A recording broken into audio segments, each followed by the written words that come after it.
বৈশাখের শেষ বেলায় এসে দেশ জুড়ে বয়ে চলা তাপপ্রবাহের মধ্যে 3 দিনের সতর্কতা জারি করেছে আবহাওয়া অধিদপ্তর।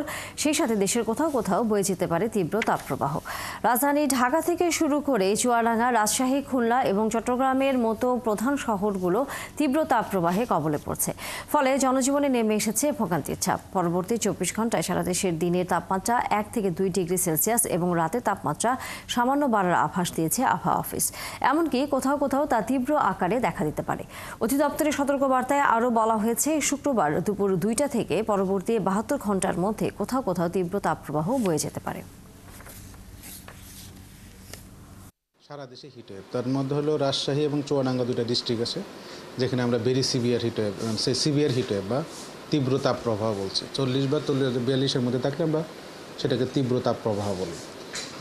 আর যেহেতু আমাদের আরও 1-2 দিন সময় আমরা দেখবো যে মোটামুটি আজকে 10 তারিখ, 11-12 তারিখ পর্যন্ত মোটামুটি এরকম থাকতে পারে।